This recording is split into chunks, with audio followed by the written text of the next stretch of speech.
অপরাধের স্বর্গরাজ্য হয়ে উঠছে আমেরিকা। ওয়াশিংটন ডিসি ও কলম্বিয়ার পর ভার্জিনিয়ায় বন্দুকবাজদের তাণ্ডবে জখম হয়েছেন কয়েকজন নিরাপত্তা আধিকারিক, এমনটাই জানা যাচ্ছে। আপনাদের জানাবো, বন্দুকবাজদের তাণ্ডবে জখম হয়েছেন কয়েকজন নিরাপত্তা আধিকারিক, এমনটাই জানা যাচ্ছে। অপরাধের স্বর্গরাজ্য হয়ে উঠছে ক্রমশই আমেরিকা, সেই ছবি আপনাদের সামনে ইতিমধ্যেই রাখছে এবং একের পর এক এই ঘটনায় প্রশ্ন তুলে দিচ্ছে। আমরা এই বিষয়ে কথা বলবো। আমাদের সঙ্গে এই মুহূর্তে সরাসরি নিউজ রুম থেকে রয়েছেন আমাদের প্রতিনিধি দুর্গা দাস বন্দ্যোপাধ্যায়। দুর্গাদা, যেই ছবি আমরা একের পর এক দেখতে পাচ্ছি, বন্দুকবাজদের তাণ্ডব কিন্তু ক্রমশই আমেরিকাতে একেবারে রোজকার হয়ে যাচ্ছে। সেখানে মার্কিন প্রশাসনের তরফ থেকে এখনো পর্যন্ত কি বলা হচ্ছে? আইন শৃঙ্খলা সেখানে কি গাফিলতি নজর পড়ছে, কি বলবে?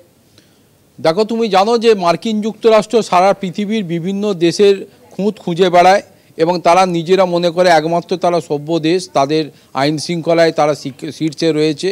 কিন্তু বিগত বেশ কিছুদিন ধরেই মার্কিন যুক্তরাষ্ট্রে যেভাবে একটা অপরাধমূলক কাজকর্ম বেড়ে চলেছে, সেটা ওয়াশিংটন ডিসি থেকে শুরু করে কলম্বিয়ার অংশ থেকে শুরু করে ভার্জিনিয়া পর্যন্ত সেটা ব্যাপ্তি বিস্তার লাভ করেছে এবং প্রতিদিনই কোনো না কোনোভাবে বিভিন্ন ধরনের অপরাধমূলক কাজ সেখানে সংগঠিত হচ্ছে। আমরা দেখলাম যে ভার্জিনিয়াতে সম্প্রতি, নর্থ ক্যারোলাইনাতে যে বন্দুকবাজদের মধ্যে যে গোলাগুলি বিনিময় এবং মারামারির ঘটনা যেটা ঘটলো, সেখানে খবর পেয়ে যখন সেখানে যারা নিরাপত্তা রক্ষীরা যেখানে গিয়ে পৌঁছয়, সেখানে ডেপুটি পদমর্যাদার এক অফিসার থেকে শুরু করে বেশ কয়েকজন আধিকারিক সেখানে আহত হলো। এবং শুধু তাই নয়, যারা এই ঘটনার সঙ্গে যুক্ত তারা রীতিমতো ওপেন রোডে ফায়ারিং করতে করতে তারা পালিয়েও গেল। অতএব কোথাও গিয়ে যেন মনে হচ্ছে যে আমেরিকার অন্দরে তাদের যে নিরাপত্তার যে বেষ্টনী এবং নিরাপত্তা যে ব্যবস্থা তা প্রায় ভেঙে পড়েছে এবং ল অ্যান্ড অর্ডার যত দিন যাচ্ছে এতটাই খারাপ হয়ে উঠছে যে এর প্রকোপ ছড়িয়ে পড়ছে সমগ্র আমেরিকা জুড়ে।